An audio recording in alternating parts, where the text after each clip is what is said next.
my experience. I'll tell you about who I am. I'm an agent, entrepreneur, based out in LA, but I do a lot of work in Nigeria with international talent. Um, and one of the biggest things about what we do as agents is we package. Um, I'm sure most of you know what that is, but if you don't, I'll briefly explain to you. Before I do that, I want to share some data with you that I think I've always kind of felt that over here there's like a misunderstanding of the Hollywood and Nollywood scenario. So I'm going to share this from the talent perspective, right? This is, and from an actor's perspective. And then I want you to now think of it from a writer, director, producer's perspective. I'm going to share this quickly, right? So in Hollywood alone, right, there are 500 new unique roles released every day in LA. That's film, TV, theater, commercials, industrial, and print. So that means there's 20,000 auditions per day. Potentially 40 auditions per role per day in Hollywood. So let me break that down a little bit more in terms of what I do, right? In LA, there are 400 agencies repping 120,000 actors. There are also 80,000 unrepped actors. This is just LA. So there's 200 actors at any time looking for work. So I'll get to where I'm getting to. So that means there's 10% chance of getting an audition every day. So as an actor, you have 0.025% chance of booking a job every day in LA. Use these numbers, the average actor expects 36 auditions, 1 booking per year. Like, what I'm saying, that's in an ideal world, right? So also note, and this is where we come in, right? In between that, there's intermediate positions that characterizes the whole process. So basically, there's mid-level agents who have clients who have enough success in the eyes of the producers, studios, to be approached before the casting process begins. Why am I sharing this number? Because since I've been here on this particular trip, all I keep hearing about is how do I get my film financed internationally? How do I get my films packaged for international financing? I wanted to share those numbers. If there's any actors in the house, oh, good afternoon. Thanks. How are you? Fantastic. So basically what I'm saying is, if an actor has probably 36 auditions in a year to land 1 role, now imagine yourself as a producer, director, writer, how that looks for you. Now flip it, and you're coming from this side, right? So what that means is you have to,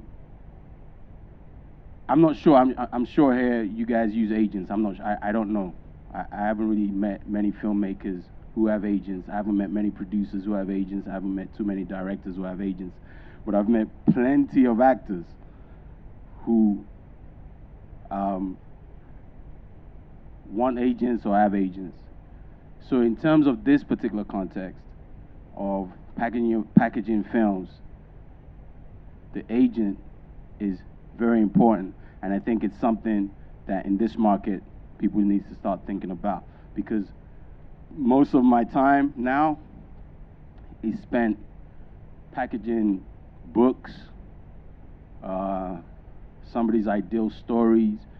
We've got about 5 books that we're trying to turn into movies, and that could take anything between 2 years and 10 years. Wolf of Wall Street took 7 years to get made, I think.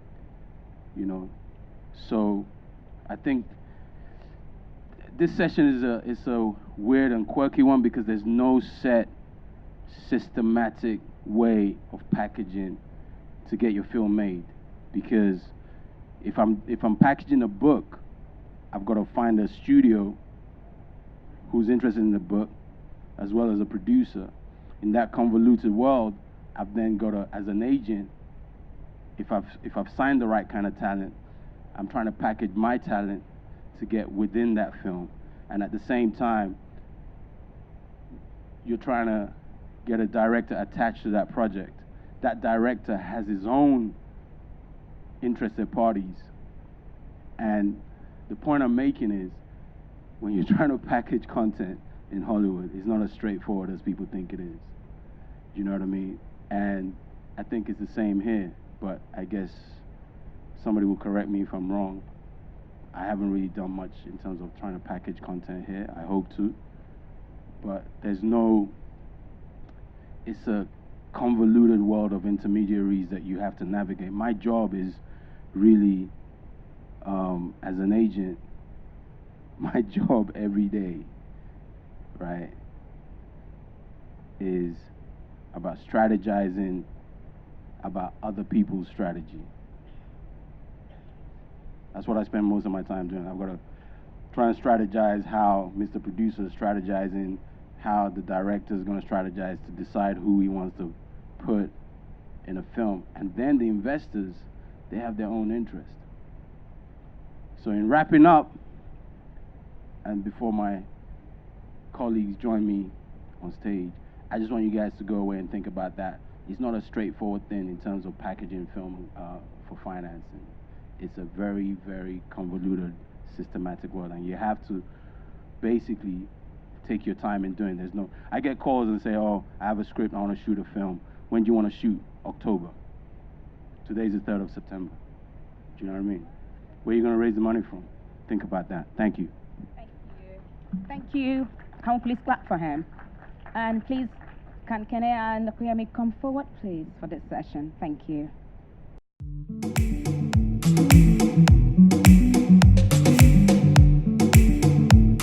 So, Fela, thanks for the introduction.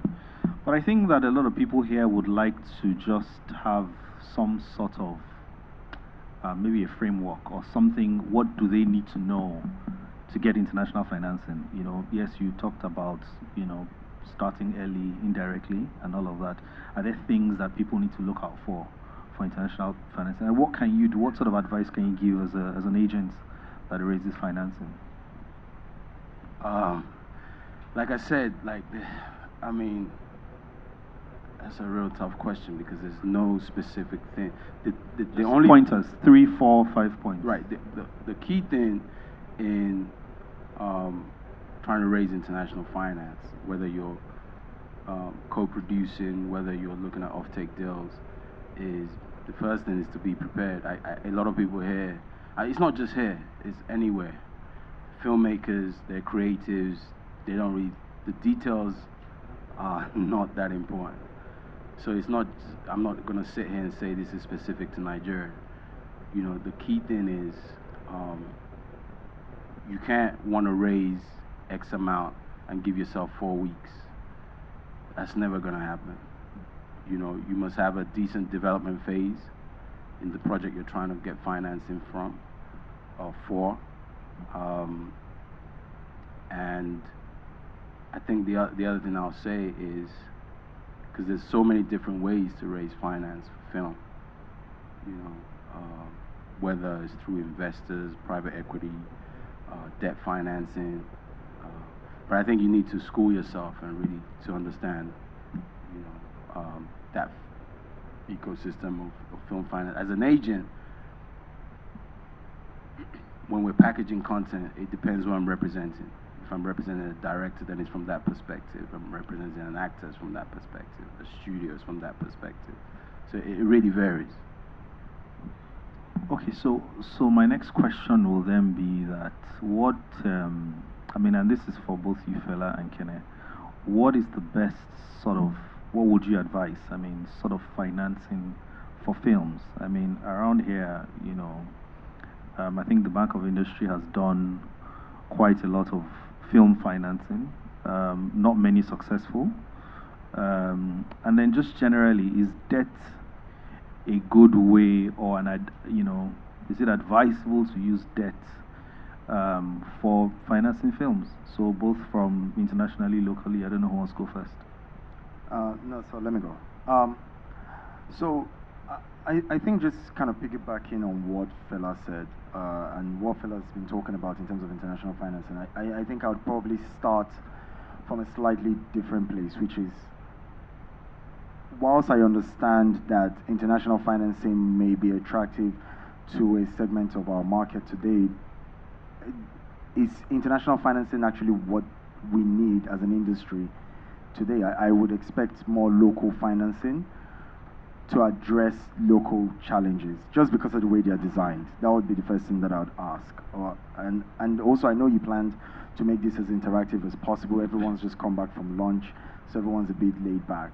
But I think it would be good to also just understand the dynamics of local financing versus international financing, because I don't know that where the industry is today, the vast majority of us are still raising money the traditional way, friends and family. Which is okay. Friends and family, private savings, we're collateralizing anything and everything that we can to be able to just bet everything on that one picture. So moving away from that and coming into more institutional financing, I think is a huge leap for an industry that is still growing and still emerging. And I know you've referenced people like the Bank of Industry, but the access to finance, which I think a lot of people also want to know, is where that finance is seated. Every year, as our market continues to grow, the conventional source of financing is also changing. And so you find that even production companies are beginning to finance content and finance films. I'm talking about local finance. So, I mean, for example, take for example ourselves, we probably finance 6 to 7 films a year, right? Now, it's nothing compared to the vast majority, but as a multiplier, that type of money is so much easier than having to go get debt that you're having to collateralize to take that gamble. So I'd say that I guess your underlying question is debt the way to go? It depends on the kind of debt. So what sort of structures, what sort of deals would you then typically do for financing? For film? Yeah, for film. I'd always encourage equity where you can find it, just because that's where the industry is, right? So I'd always encourage that you look for as much equity as possible, and then depending on what you need to fund, you can look at debt. So one of the things that we've done, and the team have been able to structure film financing, is that the way we finance films, the way we finance the production differs from the way we finance marketing. Just because the rollover for the film in terms of marketing, you can repay that quicker than the production.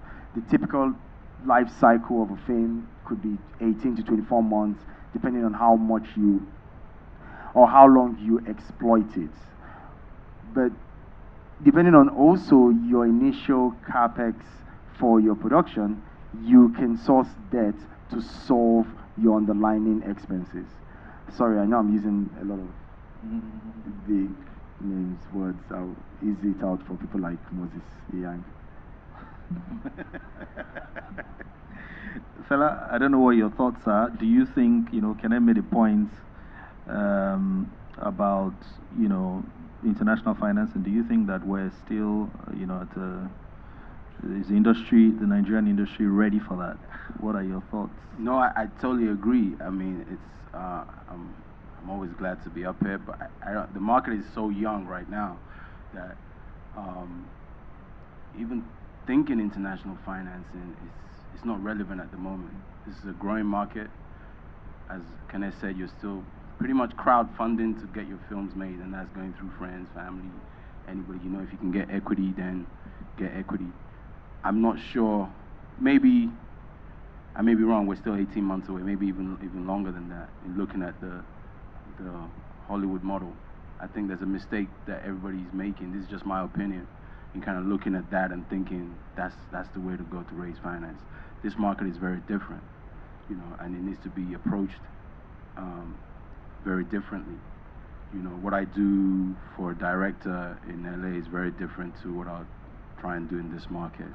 As Kenneth said, they're financing films as producers. as an entity. So yeah, I'm not so sure if we are. Some films maybe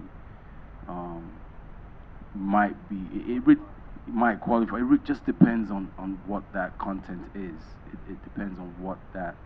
I know we hear a lot of in Hollywood. There's a lot of African stories being told, but they're being told by big studios. They're not local creative people here trying to raise finance for their films. So, to answer your question, no, I don't think we're ready for the international. Okay, so just the last question before I throw it open to the audience. Do you think that with the growing influence of SVOD and VOD and alternative platforms where you can monetize your content, do you think, say for example, in another 2 years, also with the expansion of cinemas, we might get to that point? Is this something that we should just even totally forget about? Or do you think in another 2-3 years we might be able to discuss international financing? Well, forget just for on films, yeah. Forget international financing for our films. Yes. No, of course not. No. So I guess what I was trying to say is where you can find it. The reality of where this industry is now is that, in my opinion, it can't access the type of international financing. And what are we really talking about? The average cost of these films, maybe $100,000, $200,000. So it's not even attractive to a lot of the fund managers who are willing to fund scale, in my opinion, right? So I don't think that you should ignore it because, on Nollywood and our local industry continues to grow and has a huge international appeal. I should say that we've accessed some international financing. It's very limited, but not from a place of necessity, because I strongly believe that there is local financing available.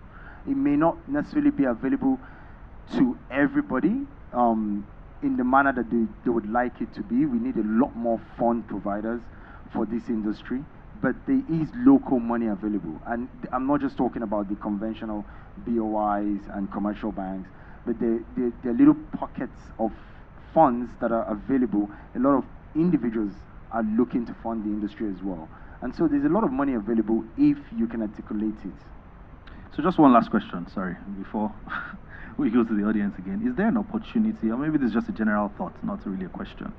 Is there an opportunity for, like a sort of a PE fund, not a PE fund in the real sense of it, but a fund that a pool of funds that can sort of finance, say, 7-8 films and sort of, manage the risk so that you're not investing in one film?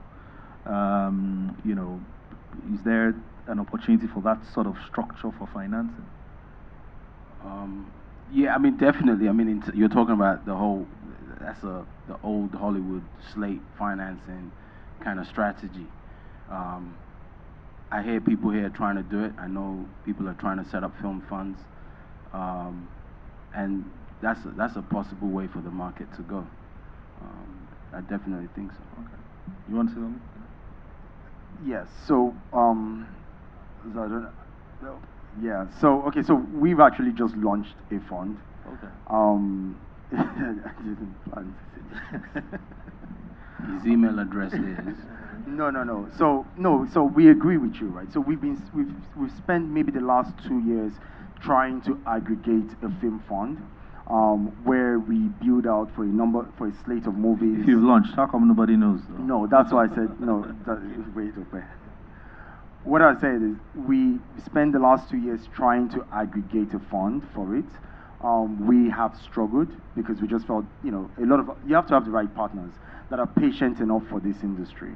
But increasingly, we found that it was very difficult for us to aggregate the types of partnerships that we wanted. And so we decided to constitute a fund ourselves, right? So we launched the fund we're launching the fund Q4 of this year. And we're looking to build out, I think, about 10 to 12 films in that slate. Nothing too big. You want to share the size of the fund? So, or is it still confidential? Yes, but we will share it once we launch it to the public, yes. Okay, questions? I want to start by saying that Okay, my name is Dekola Desalu. I work with Sterling Bank. There's nothing wrong with debt financing, actually, right? But Yeah, actually, you should have been here. But go on. okay, I'm very happy and I'm very pleased with this summit. Why? Because I've had a lot of side conversations, and I'm saying that the reason why local investors or fund managers are still a bit very skeptical is because there's no financial discipline yet on the part of filmmakers. And when I say financial discipline, I just mean there's no transparency as to how ROI is supposed to be achieved.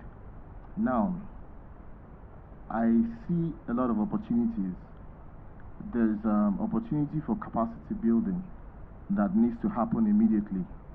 So this summit is some sort of capacity building, but this is not enough because there's so many component parts to filmmaking that needs to be unpacked and discussed in depth. We need to have multiple sessions to build capacity, because the number one thing that an investor is looking for is trust. To be able to trust the system. The few of us that have ventured into wanting to partner is we're still trying to even learn and understand the industry, because it's also important for you to also understand the industry and know where and when to play. So there's a whole value chain within this filmmaking process, and for me to want to invest in content, I need to be sure that I'm working with the right partners. So I said to Ijeoma earlier on that we need to sit down with you guys and other key players and see how we can build some sort of filmmaking institute, if I can call it that, and see how we can then start to certify filmmakers. Because if I'm able to certify filmmakers to a large extent, then I would put money behind them.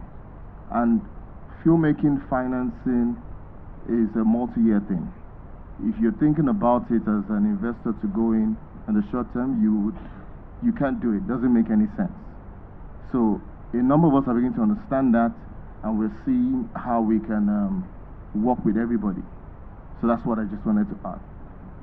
Can you want to comment now? Thank you, sir, for your comments. Sterling Bank, right? Okay, so I mean, every so often we hear, and I guess as an industry we try to engage with commercial banks, and that typically seems to be where they struggle with. But I guess most of the industry will probably be asking the same banks, where was your financial discipline when X% of your balance sheet is with AMCON? When the mindset, I believe, in engaging with the industry is very important, to understand how the industry works, to determine the financial disciplines that you want. But if you take the same approach as a commercial bank and the same risk assessments, and your credit is going to tell you not to fund this industry. The way it's designed today, I don't think there's one bank that I have engaged with that is going to disagree with that. So I would encourage the commercial banks to think about designing products that actually amplify and suit the industry that you're looking to fund. Because when you look at some of the spreadsheets that Moses shared earlier on, you're growing it's an industry that's growing double digits largely without institutional financing, right? Or at least very little institutional financing. So it's always, well, that's on the content side. Yeah, I'm talking about on the content side. Yeah, this conversation is on film. There's funding on, a lot of the growth is also, based on cinemas. On exhibition, yes, on the infrastructure side. Of course, but I think, like a few people said earlier on, if the film isn't good, it doesn't matter how many screens you have, people are not going to go watch it. So we hear you, and which is why we would have been great if you were up here to talk from the commercial bank's point of view. Yeah, and let them ask you the questions as to why. Yeah, come up. So,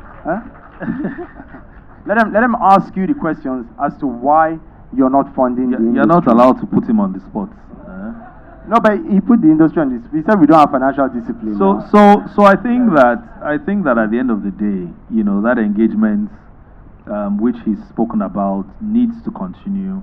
I agree with you, Kene. You know, commercial banks, you know, are always one-sided and they have one approach to everything. So obviously, nothing passes the risk analysis except your oil and gas or your, you know, you get what I'm saying. So the understanding of how the business works and how the industry and how the value chain works is critical for commercial, you know, bank involvement in the industry as a whole. Fella, you want to say something? Yeah, I'll try not to attack the banker. Please don't attack the banker. He's a good friend. Don't attack him. No, but like maybe some months ago, I was here and I did a session at a bank. And the question I want to ask, and I asked that question, I'm speaking to a group of guys who have very limited understanding of what we do in this film world. How many banks here? I can go to banks all over the US, the UK, and there will be an entertainment, media, and sports division in that bank. Banks here don't have, I'm sure you're probably planning to, if I was to say anything to the banks before you start, because you can't assess the creative industry the same way they've just said it, the same way you assess real estate, oil and gas. You're just never going to fund anybody. So I think there's two things. Yes, we need to build capacity, right? And I think that's starting to happen on the continent a lot. There's more and more of these kind of things happening. People are starting to take a deep interest in the creative industries. Investors are beginning to understand a little bit better that you're not going to invest in a film tomorrow and get your money back yesterday. It's never going to happen. So that needs to be understood.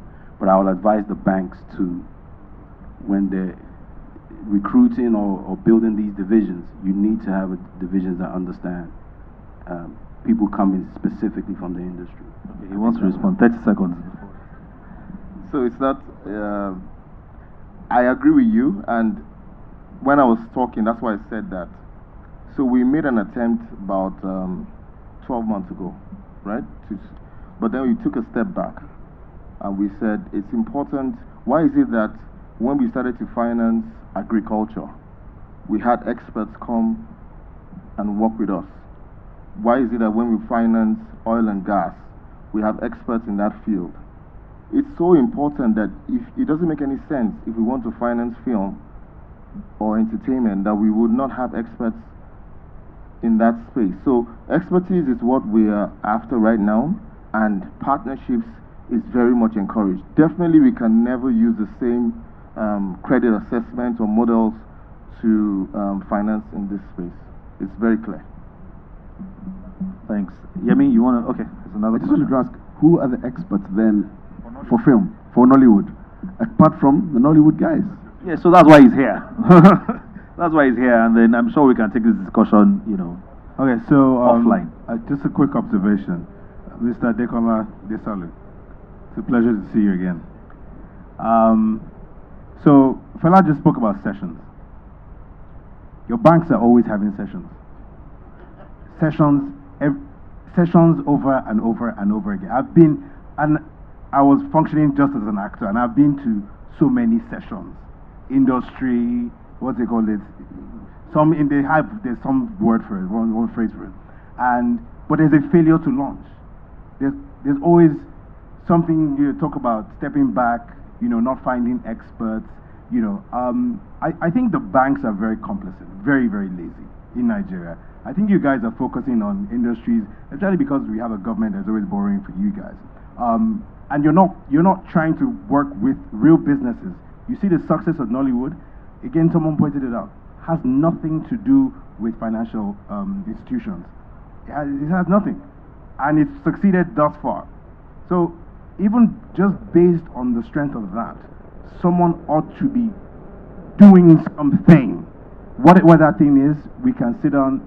Oh no, not another session. Okay, no more questions. It's just an observation. But I think it's about time that maybe we on the side of Nollywood need to build the thing to show to them that look, this, And this I Which think is that- exactly and what I- we're And I doing. think that's what's happening. Yeah, Great. so- I think that we're having to be forced to build the infrastructure that we want to see build the industry. You know, and it's a shame because at some point, like with most industries, they will come calling.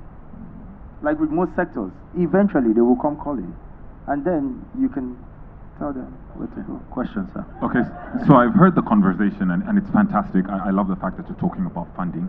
The only place where I disagree, particularly with you, is with him joining up on this conversation.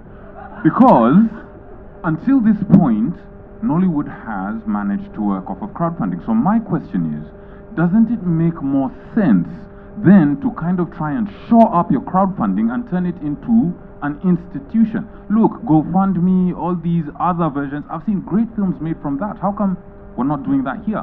Going to the banks, that's never going to work. That's a comment, right? That's a question. No, but it's It's a valid a valid, yes. comment. We sit so on so these while things. so hold on, Kene. While it's very easy to knock the banks, we also have to, if you look at a broader perspective, they've played some role, on the exhibition perspective, the exhibition side of things, in terms of, even though, again, it's and you need the exhibition to also support the film side of things. So let's not entirely chase them away. No, I don't think, but to be fair, I don't think that we're chasing them away. And I am happy you made the distinction between film and infrastructure. Infrastructure We is have what- 2 minutes. Yeah, but infrastructure is what they understand, right? That's what they've been funding, and that's why people are, and quite frankly, that's the success of our company has been leveraged on things like that. But we're talking about the industry, not just one or two companies that are benefiting from infrastructure financing.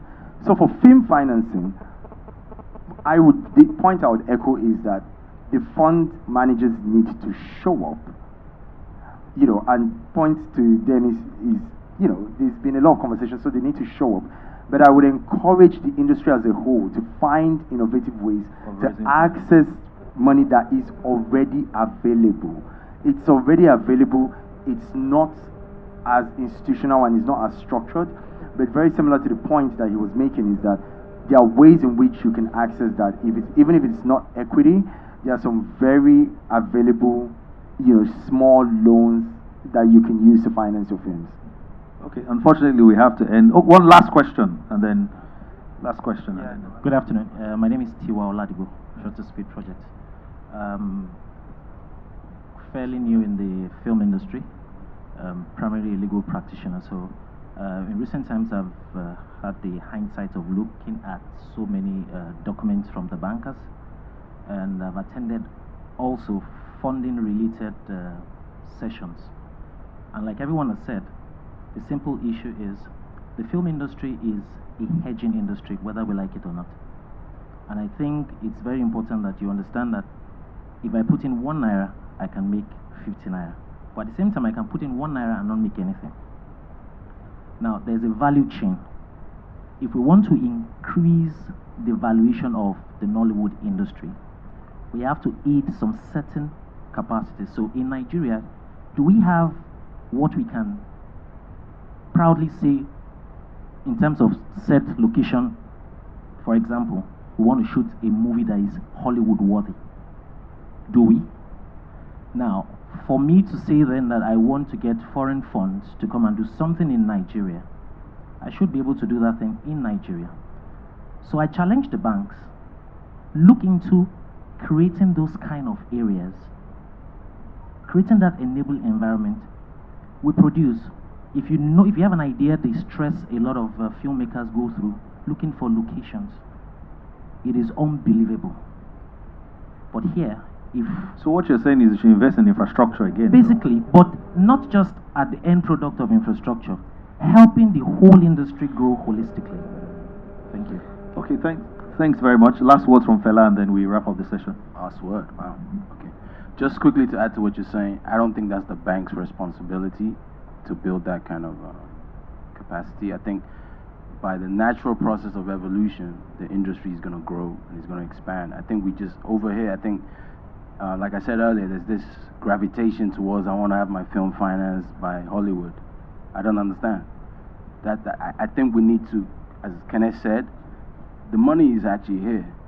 You just need to be structured enough to be able to find that money. It's not up to the CBN loan, it's not up to the government to build the infrastructure that you want to see. I think, you know, when I'm here and I work with the likes of Kenneth Moses at Film House and other people, I see there's the excitement in the industry. It's happening here. Do you know what I mean? I think we just need to be able to tap into it, as Kenneth said, because that money is here. You just need to be, there's this idea that, you know, we're expecting handouts, and I think that's the wrong way to approach the creative industries. Thanks very much, fella. Thank you. Thank you, everybody.